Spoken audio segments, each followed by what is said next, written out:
Lahat po tayo nangangailangan ng pagpapala ng Diyos at tayo lahat ay humihingi. Merong mga hindi deserving at meron naman kahit paano ay deserving na humingi sa Panginoon, at yan ang ating pag-aaral ngayon, pinamagatang a deserving recipient. Isang karapat-dapat na tumanggap ng pagpapala sa Diyos. Ama namin sa langit, salamat kayo'y nasa amin ding puso. Wala kaming pwedeng puntahan na kayo ay absent. Lagi kayong present. Salamat sapagkat kahit ano ang aming nararanasan, ito'y nauunawa ninyo. At kami laging minamatyagan ng inyong mga mata upang turuan, akayin, pagpalain. Patawarin nyo kami sa mga kasalanan namin, Lord Diyos. At nawa, linisin nyo kami ng dugo ng iyong anak na si Jesus. Paging dapatin nyo kaming lumapit sa iyong trono ng biyaya upang humingi ng pagpapala. Dalangin namin, Panginoon, na mangusap kayong may kapangyarihan sa simpleng paraan, ngunit makapangyarihan upang mabago at patuloy na magbago ang aming pagkatao. Kayo ang siyang maging tagapangungaral, Panginoon. Turuan niyo po kami. At sa ngalan ng iyong anak na si Jesus, humihiling kami na pagalingin niyo ang aming mga karamdamang pisikal, emosyonal at spiritual. At nawa, mapayaman ng aming diwa ang aming espiritu. We ask you, Father, to be the speaker, no one else. Use your servant only as your instrument. Do your will, lead us unto greater knowledge of you. In the name of Jesus Christ, our Lord, your Son, we pray with thanksgiving. Amen. A deserving recipient. Ating mga pag-aaralan, binabalik-balikan ang 2 Kings 20, 1-7. And we will be reading from the Contemporary English Version. First, verse 1. About this time, Hezekiah got sick and was almost dead. Isaiah the prophet went in and told him, "The Lord says to you, you won't ever get well. You are going to die. So you had better start doing what needs to be done." Napakalaking depressant yung magkaroon ng sakit. Lalo pa nga kung masabihan ka na hindi ka nagagaling at tinaningan ng iyong buhay. Lalong-lalo kung ang nagsabi sa iyo isang propeta. Ito pong hari, si King Hezekiah, ay may malubhang karamdaman at natural pinapanalangin niya ng lahat ng bansa, ng buong bansa na siya ay gumaling. Subalit dumating ang propeta na mayroong napakasaklap na balita. Sabi niya, hindi ka nagagaling, mamamatay ka na, kaya mag-ayos-ayos ka na at ayusin mo ang iyong mga iiwan. What made the news very heavy was that it was prophecy. And it was final and executory. Sinabi, hindi ka nagagaling at propeta ang nagsalita. 2 Kings 20, 2-3. Hezekiah turned toward the wall and prayed, "Don't forget that I have been faithful to you, Lord. I have obeyed you with all my heart, and I do whatever you say is right." After this, he cried hard. Naranasan na ba natin na mataningan ng mga doktor na sasabihin 6 na buwan na lang ang buhay mo, 8 buwan ang buhay mo? Naranasan na ba nating marinig na ito ibinigay tungkol sa ating mga mahal sa buhay? Napakalaking kabigatan ang makarinig ng ganito. At si Hezekiah mismo, diretsong sinabihan, walang kagatol-gatol, walang kapreno-preno, sinabihan ng propeta, mamamatay ka na. At itong si Hezekiah, nanalangin. He prayed. He made an accounting with God. Sabi niya, huwag niyo pong lilimutin, ako'y naging matapat sa inyo. Sinunod ko po ng buong puso ang lahat ng sinasabi niyo'y dapat sundin. At pagkatapos sa manalangin siya nang nakaharap sa dingding, hindi sa kanino mang tao, siya ay talagang napaiyak. Humagulgol sa Panginoon. But he did not accept, and he even appealed that so-called death sentence. Hindi niya tinanggap kahit galing sa propeta. Hindi niya basta na lamang hinayaan na mangyari ito. Siya ay umapila sa Panginoon. At ang kanyang apila, alalahanin niyo po kung gaano ako katapat sa inyo. Meron ba kayong ipinagawa sa akin hindi ko ginawa? Meron bang katwiran na nanggaling sa inyong mga labi na hindi ko isinakatuparan? 2 Kings 20, 4-6. Before Isaiah got to the middle court of the palace, the Lord sent him back to Hezekiah with this message. "Hezekiah, you are the ruler of my people, and I am the Lord your God, who was worshipped by your ancestor David. I have heard your prayer, and I saw your cry. I will heal you, so that 3 days from now you will be able to worship in my temple. I will let you live 15 years more, while I protect you and your city from the king of Assyria. I will defend the city as an honor to me and to my servant David." So matapos i-deliver ng propeta ang masaklap na balita, tumalikod na ito at papauwi na. Subalit hindi pa siya nakararating sa kalagitnaan ng malaking bulwagan ng palasyo, ay pinabalik siya ng Diyos. Bumalik ka at sabihin mo ang mensahe ko na ito. At sinabi nga dito ang napakagandang balita. Sabi niya, kinilala ng Panginoon muli si Hezekiah, ikaw ang hari ng aking bayan at ako ang iyong Diyos na sinamba ng ninuno mong si David. Alam niyo po yung pagsamba ni David sa Panginoon ay napakaraming puntos na ibinigay sa kanya mga kaapu-apuhan. Laging inaalala yun ng Panginoon na si David ay sumasamba sa kanya. Sabi niya, nadinig ko ang iyong dalangin, nakita ko ang iyong mga luha, paghagalingin kita. At hindi lang yon, idadagdag ko sa iyo 15 taon pa ng buhay. At hindi ko lang pakakapain pa ang iyong buhay, ipagtatanggol ko pa ang lungsod, ang iyong bayan mula sa mga kalaban na ngayon ay sumasalakay. So bonanza ang napunta dito kay King Hezekiah. Hindi lang yung request niya na siya pagalingin, yung pati hindi niya ni-request na protection at pagwawagi sa digmaan na napipinto, siya ay pinagpala ng Diyos. So God reviewed Hezekiah's position and ministry. You are the king over my people. Loaded with meaning ito. Ibig sabihin si Hezekiah ay isang naging mabuting leader. Na siya ay karapat-dapat lang na alalahanin sapagkat ang kanyang pamumuno ay mainam at matuwid. And he was the ruler of God's people in the name of God. God reviewed Hezekiah's ancestry and relationship with God. Nakita nyo, tinutukoy-tukoy ng Diyos ang ancestry. Lahat tayo may spiritual ancestry. Kung siya ay apo ni David, kanino kayong anak sa Panginoon? Sino ang inyong spiritual father or mother? Sino ang spiritual grandparent? Kasi kung may nagdala sa inyo ng balita tungkol sa Diyos at tinanggap nyo ito, siya ang inyong spiritual parent. Tapos may nagdala sa kanya, yun ang spiritual grandparent nyo. At pag tinuntun nyo lahat yan, pabalik tayo uli sa mga apostles, pabalik tayo sa Panginoong Jesus, pabalik tayo kay David. Kaya mahalaga, part tayo nung family tree na kinikilala mo kung sino ang iyong spiritual parents. At ikaw din naman nagkakaroon ng spiritual children para patuloy ang legacy ng Panginoon. Now God heard Hezekiah's prayer and saw him cry. What is revealed about God, but it is already known, but it is good to emphasize that God hears. Kahit yung hinatulan na, sinabihan na mamamatay ka na, dinidinig pa rin niya ang dalangin. God sees. Nakikita niya ang pagpatak ng luha ng mga nananalangin sa kanya, and that God heals. Nakakarinig siya, nakakakita, at dahil doon siya kumikilos ayon sa pangangailangan nung lumalapit sa kanya. Marami sa atin nakakarinig, nakakakita, pero nagbibingi-bingihan at nagbubulag-bulagan sa pangangailangan ng kapwa. Pero hindi ganoon ang Diyos. God sees. God hears. Hindi lang ito ang kwento ni Hezekiah, kwento natin itong lahat, mga kapatid. Na kung tayo lalapit sa Panginoon, taimtim, nadidinig niya, nakikita niya, at dahil doon mayroon siyang ginagawa. Kaya lang kung iiyak, sa poong may kapal tayo umiyak, huwag sa tao. Hindi sa propeta nakiusap itong si Hezekiah. Matapos tumalikod ang propeta, dinala nitong si King Hezekiah ang kanyang case sa Supreme Court, sa Diyos mismo. At siya ay doon humingi ng habag. Now God granted healing, and it was a healing that should result in worship. Gagaling ka, sabing ganon, para makasamba ka muli. Pinapagaling tayo ng Panginoon, hindi lang para pahabain ang ating buhay at walang naman palang saysay. Pinapahaba pa niya ang ating buhay. In fact, araw-araw na buhay pa tayo at nagigising ay isang karagdagang araw sa ating buhay para tayo sumamba, para tayo gumawa ng mabuti. Pinahahaba ng Panginoon ang ating buhay para magkaroon ng saysay, para magkaroon ng bunga, para magkaroon tayo ng mga magaganda at mabubuting mga gawa.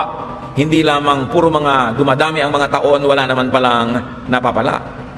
So God granted a long 15-year extension. For someone who is about to die, that is very long. At in-specify talaga para may program siguro nitong si King Hezekiah ang mga dapat pa niyang gawin na hindi pa niya nagagawa. God granted a big bonus, protection from the enemy. Ano nga naman ang saysay na humaba pa yung buhay mo, na yung pala puro danger, puro problem, matatalo ka lang pala, mabibihag ka lang. So ito'y talagang sobrang bonus. Pinahaba ang buhay, safe, productive, useful. And there was going to be a defense of the city as an honor to God and to David. When God protects our city, our home, our company, our group, it is to honor God and to honor the good things and the good people that we are associated with. May kinalaman ang lahat ng bagay. Hindi lang ito isang bukod na pangyayari. So dapat lagi nating inuunawa, ano ang kinalaman ng nangyayari sa akin ngayon sa mga nasa paligid ko? Ano ang dapat maging bunga nito? Halimbawa, pinayaman ako ng Diyos, pinalakas ako, binigyan ako ng dangal, pinahaba ang buhay ko. Para ano ito? Ano ang misyon ko sa buhay? Ano ang mga dapat kong gawin? Sino ang dapat parangalan? Napakahalaga na ito lagi nating ikinokonekta sa mga bawat kabutihang tinatanggap natin mula sa Diyos. 2 Kings 20, verse 7. Then Isaiah said to the king's servants, "Bring some mashed figs and place them on the king's open sore. He will then get well." So merong herbal treatment, organic treatment. Sabi, magdurog kayo ng mga figs at ilagay nyo sa mga sugat ng hari at gagaling siya. Alam naman pala ng Isaiah kung paano gagamutin. Hindi naman hinatulan ng paggaling. Kasi nga, ang Diyos na ang nagsabing, sabihin mo sa kanya, mamamatay na siya. Pero, pansinin nyo mga kapatid, nung naging malinaw na kalooban ng Diyos sa pahabain ng buhay nitong hari na ito, nagpayo ang propeta kung paano siya gagaling. So hindi lang sapat na, gagaling ka, may ginawa silang practical na bagay para yung paggaling na yun ay matupad. At yun ay paggamot. Ginamot ang kanyang mga sugat ng mga katas at mga dinikdik na mga halaman at siya ay gumaling. Practical medication was applied as soon as the healing was approved in heaven in principle. So healing in heaven first, and once it was approved, and once it was willed by God, then healing on earth followed. You see, thy will be done on heaven, on earth as it is in heaven. So kung anong kalooban ng Panginoong Diyos sa langit ay siyang maganap sa lupa. At nung niloob ng Diyos na pagalingin itong hari na ito, sinunod naman sa lupa, physical medication ang ginawa. Hindi masama sa isang taong nananalig sa Diyos na gumawa ng mga practical na bagay, uminom ng tamang gamot, mag-exercise, gawin ang dapat na physical way to heal. Kasi yung physical way of healing is an execution of the spiritual will of God in heaven. Kaya kailangan gumagawa ka ng practical. Gusto mong pumasa sa exam, mag-aaral ka. Gusto mong umasenso sa buhay, magtrabaho ka. Hindi pwedeng dasal-dasal ka lang. Magkatugma yung dasal at yung gawa. Magkatugma yung kalooban ng Diyos sa langit at yung ginagawa ng tao dito sa lupa. Ano pa mga lessons ng napakagandang kasaysayang ito na maraming beses na nating tinunghayan? The Lord says, you won't ever get well. Sabi ng propeta, you are going to die. Sabi ng propeta. Tinanggap ba ng hari? No. One great lesson, do not just accept any death sentence. Huwag kayong tanggap ng kung ano-anong mga hatol ng kapwa na labag sa inyong buhay, labag sa inyong ikabubuti, o labag sa inyong hinahangad. Pag sinabi ng isang tao, wala ka ng pag-asa, ganyan ka na lang, huwag niyong tatanggapin. Kahit pa sinabihan ka ng doktor na, 2 araw ka na lang mabubuhay, 6 na buwan, huwag kayong bigla na lang ma-depress. Lumapit sa Panginoon. God na nga at prophet pa ang may sabi, pero na-appeal, naresetahan pa at nagamot. Huwag kayong papayag na hinuhusgan kayo ng inyong kapwa. Hanggang dyan ka na lang, wala na mangyayari sa iyo. Dahil ito nga, death sentence na yung inabot niya, pero na-appeal pa. Ano pa kung tao lang ang may sabi? Kung may nagsabi sa yung tao, wala kang kwenta, that's your opinion. Pero huwag mo biglang sabihin, nga wala akong kwenta kasi sabi niya wala akong kwenta. Wala na nga akong pag-asa dahil sabi niya wala akong pag-asa. Kailangan, lagi tayo naghahangad ng pinakamabuti, pinakamainam.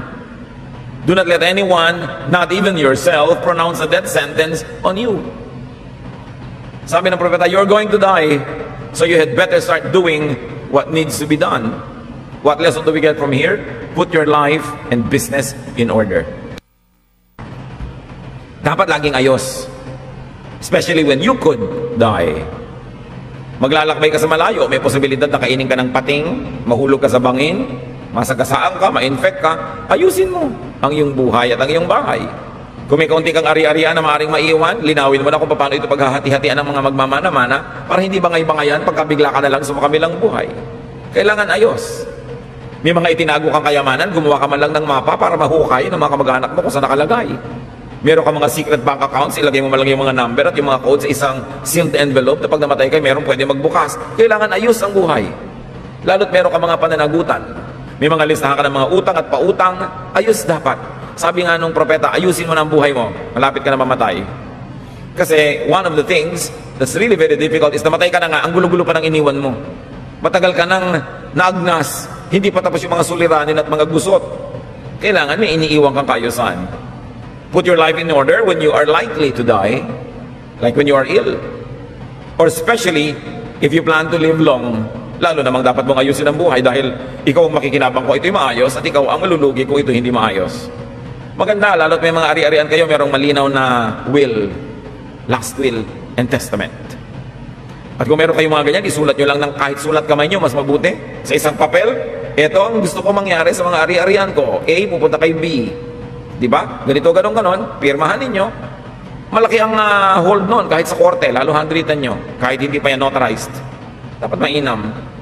A clean inventory of the things that you have. Dapat inaayos ang buhay para tayo man ay mabuhay o sa makabilang buhay, Diyos pa rin ang kaayusan na naghahari. Another lesson is to have some bargaining chips with God.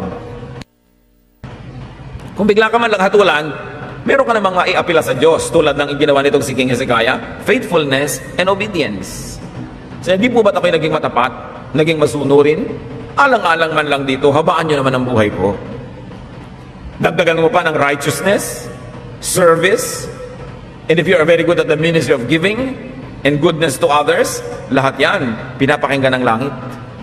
Sino makakapagsabi na yung hatol ng Diyos na mamamatay na ang panghari at ang propeta pa ang nagsabi ay pwede pang mabaligtad? Dahil ang Diyos madaling kausap, masarap kausap at pwedeng lapitan. So apply this to human relationships. Dapat sa buhay meron tayong bargaining chips. Gusto nyong isama kayo ng magulang nyo sa mga biyahe? May bargaining chip ba naman kayo? Marunong ba naman kayo pagkakasama? Maasikaso ba kayo? O pabaya kayo? Lagi kayong nawawala, nagiging liability.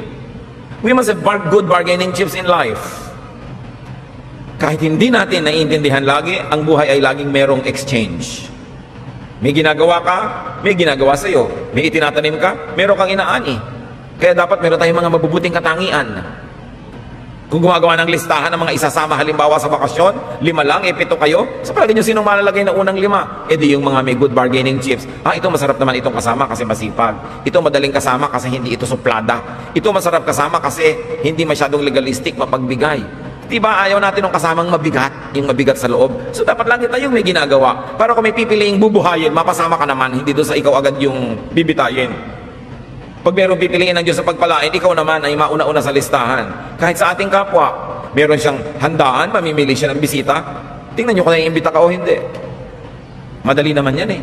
Sino ba yung laging mga ayaw ng tao? Di ba yung mga masusungit, yung mga hindi mapagbigay, yung mayayabang, yung mga maaarting wala namang accomplishment sa buhay eh. Proud pa. Ang pinagmamalaki lang yung accomplishment ng lolo o lola na ang takal-takal lang na mayapa. Pero pati itong si Apo na walang accomplishment, mayabang.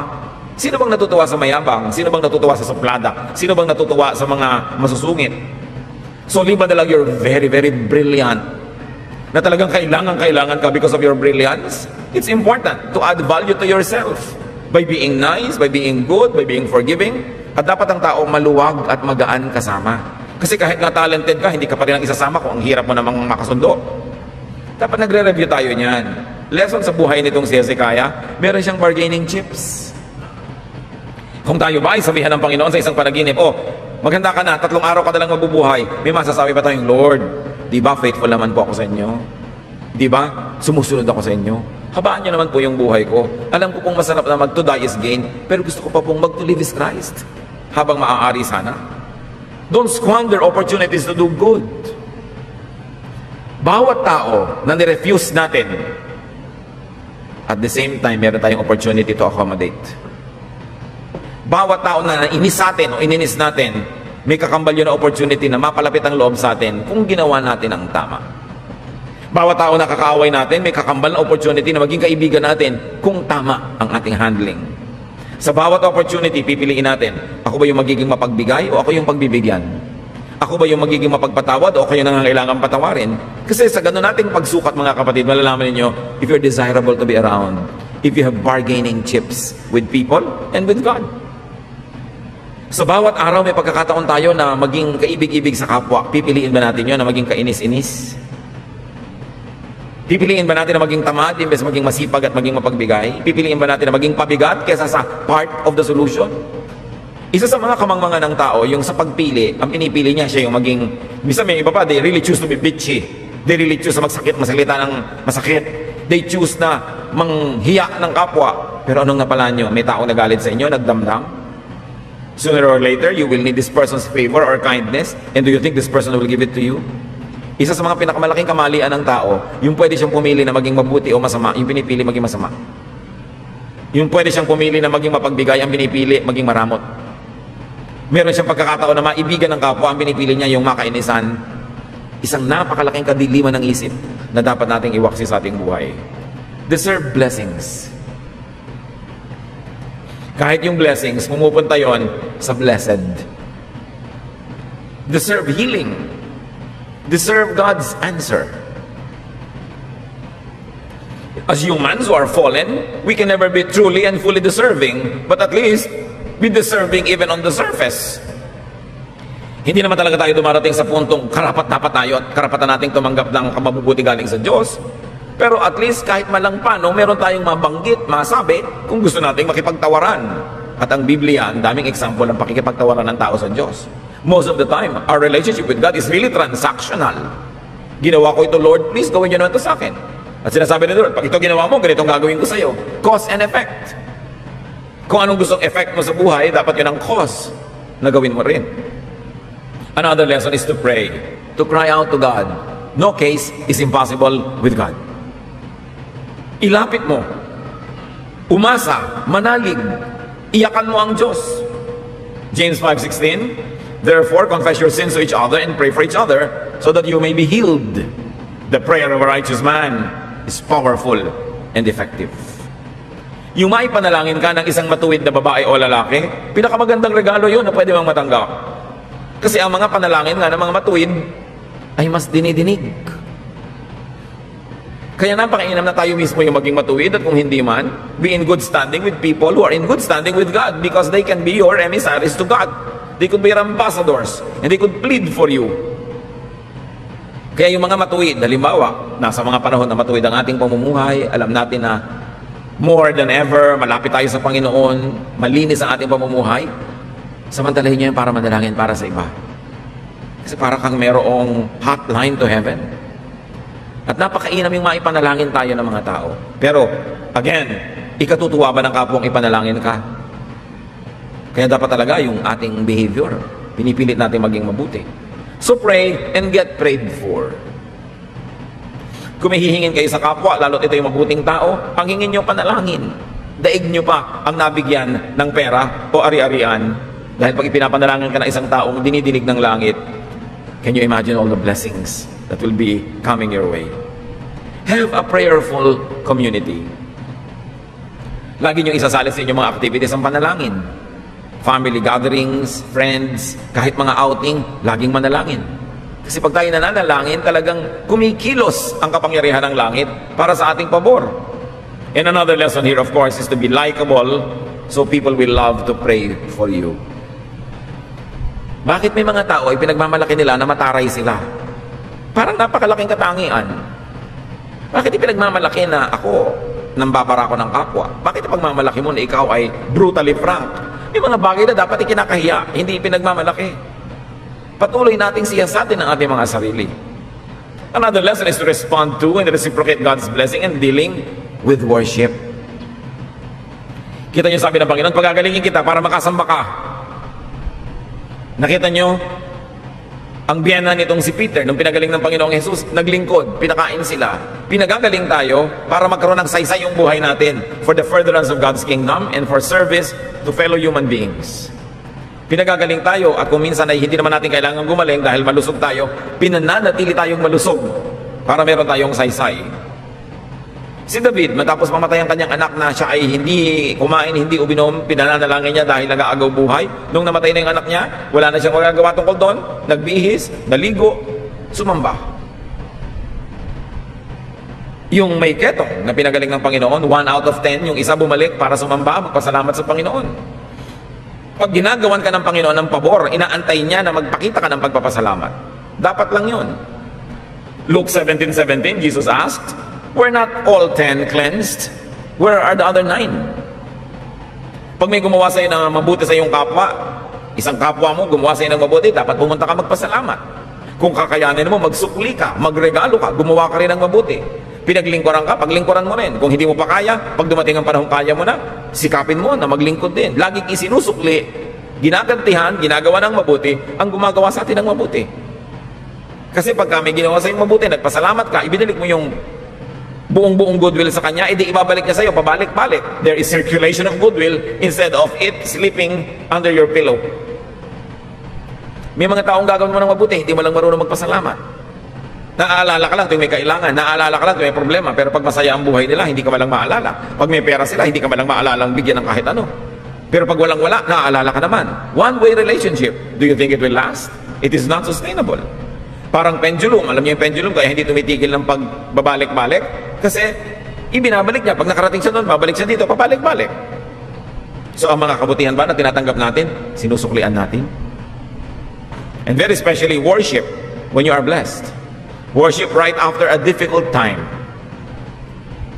Worship right after a great moment. Worship right after a victory. Alam niyo, appreciate ko yung ikakasal ko ng Sabado ng gabi. Ginabi na yung kasalan, ginabi na yung handaan. Kinabukasan, worship, nandyan yung bagong kasal. Tuwang-tuwa ako pagka ganon.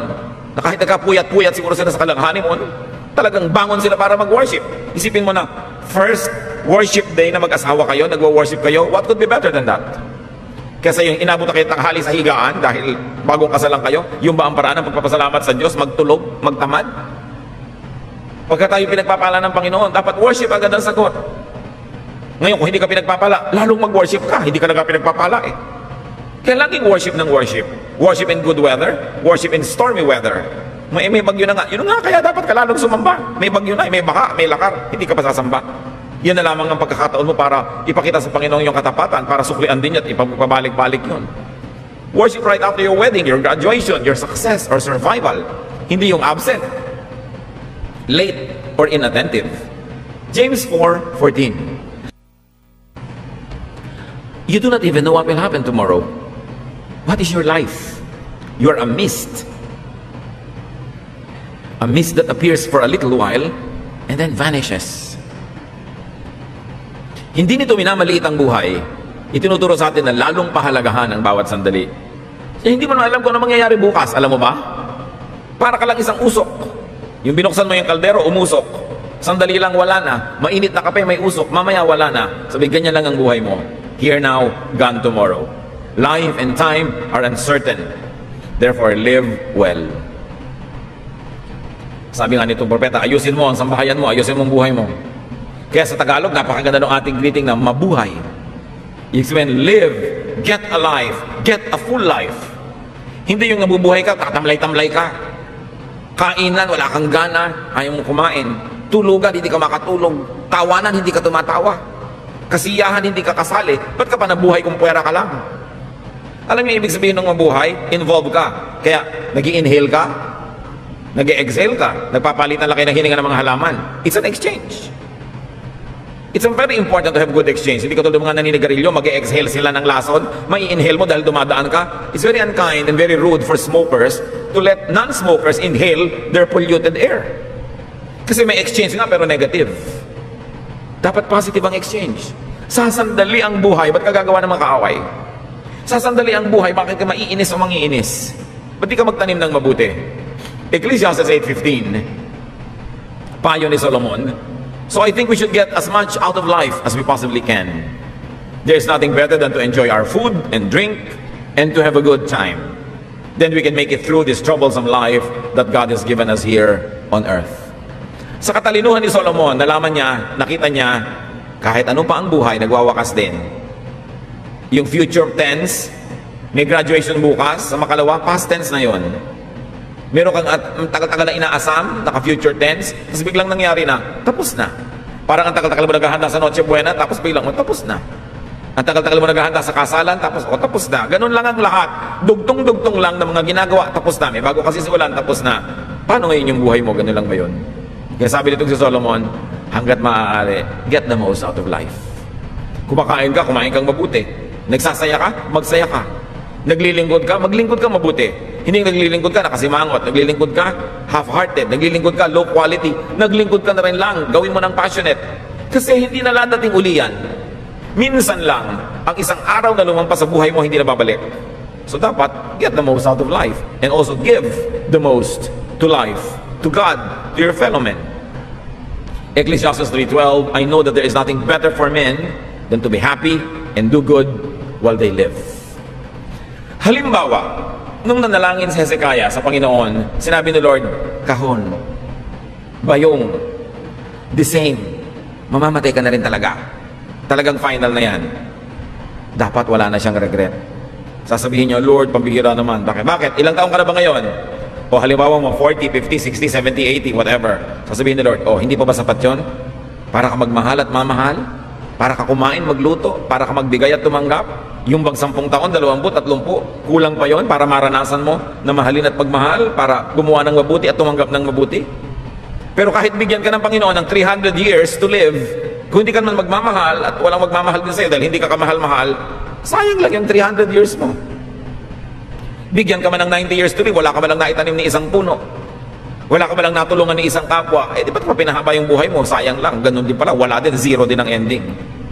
So isang lesson dito, ang lagi natin sinasabi mga kapatid, maximize happiness. Kung mas mapapasaya nyo pa yung okasyon, yung buhay, yung sitwasyon, gawin nyo. Kasi baka hindi na bumalik. Baka mag-apila ka, hindi ka pagbigyan, wakasan na rin yung buhay mo, di dapat ang dami mo nang naging happiness. Minimize pain. Namimili lang naman tayo. Will I maximize happiness or minimize it? Will I minimize pain? Dapat sa pinakakonti, kinukonti, binabawasan natin ang pain. Meron akong gustong sabihin masakit sa kapwa ko, pero I like to minimize pain. Hindi ko na lang sasabihin. I like to maximize happiness. Kung may party ka, meron pa akong extra food dito, dadalhin ko. Let's maximize happiness. And then do the most good. This is what life is all about. Yung iba, they do the most bad. Baligtad. Pag ginawa natin itong tatlong to, kahit anong oras kayo bawian ng buhay, wala na tayo dapat ipagsisi. When you maximize happiness, minimize pain, and do the most good every day, any day you can go. Pero hindi naghihingalo ka na lang, teka, hindi pa po ako nakakakain ng masarap na melon. Ang haba-haba ng buhay mo, hindi ka malang kumain. Kung talagang ginusto mo sana, nangyari yan. At kung mabuti ka, masipag ka, makakakain ka niyan. May magbibigay sa'yo, bibigyan ka ng Diyos. Hindi tayo dapat, it's not the number of years in our life, but it's the life in every year. Magpakatalino tayo mga kapatid. Alam natin yan, bigla-bigla na lang may namamatay na kapitbahay. Nahulaan pa naman mag-a-abroad. Pero hindi na pala natuloy, namamatay na siya. So mali yung hula. Merong bigla na lamang na ikakasal bukas, ngayon, binawian ang buhay. So hindi na natuloy honeymoon. Hindi ko naman ibig sabihin mag-honeymoon na kayo agad. Pero ang point is, dapat, kung bawian ka ng buhay ngayon, wala ka ng regret. Kasi lahat ng buhay na ibinigay sa'yo nung nakaraan, you maximized happiness, you minimized pain, and you did the most good. Then you will not be possessed by regrets. Yung dapat mong batiin mo na. Hindi naghihingalo ka na, ipapatawag pa. Yung dapat mong kausapin mo na. Yung dapat mong mahalin mo na. Dahil hindi natin alam, life is a mist. Make the most of time. Psalm 90:12, teach us to use wisely all the time that we have. Plant good seeds. Plant good deeds. These are defining moments. And then be a deserving recipient of God's blessing. Nawa, pag humingi tayo sa Panginoon at inungkat natin sa Kanya yung mga mabubuting bagay na ginagawa natin na siya rin naman ang nagbibigay sa atin ng kapangyarihang gawin, nawa, meron na lang tayong maungkat, masabi. Hindi yung walang-wala kang masabi. At nawa, i-honor yun ng Panginoon. At kung hindi man, at sinabi rin niyang, wala ka ng extension, in my divine will, yan na talagang oras mo, dapat wala kang regret. Live so that you will not die with regrets. Panginoon, salamat sapagkat kayo'y nagpapaalala sa amin ng kalagahan ng buhay. Na hindi kami dapat magwaldas ng panahon. Hindi namin dapat gamitin ng isang okasyon para kami kainisan, kundi para kami katuwaan. Na hindi namin dapat sayangin ang pagkakataong gumawa ng mabuti at pipiliin pa namin gumawa ng hindi mabuti. Turuan mo kaming kilalanin ang aming mga kamangmangan, kadiliman ng isip, ang aming mga yabang, ang mga pagkakamali namin na bigyan ng halaga ang aming sarili, imbes pahalagahan namin aming kapwa. Turuan mo kami, Lord, like King Hezekiah, na kung lalapit sa inyo, bagamat hindi naman pwedeng ipagmalaki dahil sa inyo rin ang gagaling, pero meron man lang kaming mailabas, maungkat ng mga mabubuting ginagawa namin. At salamat, because you enable us to do good. Pagbulay-bulayan natin mga kapatid, ang ibig sabihin ng mensaheng ito sa ating mga personal na buhay. In silence, let God give us very practical wisdom so that we may learn and benefit from this story. Lord, sa amin pong patuloy na pananahimik sa iyong presensya at pagbubulay-bulay, kausapin mo ang bawat isa nang makita namin ang mga practical na gamit sa panahon namin, sa matandang kwento na ito. Let's be alone with the Lord and be blessed. Life is precious, and may we get extensions of our life, and if not numerical extensions, extensions in quality. Lord, lead us, teach us. Continue to be with the Lord in silent meditation.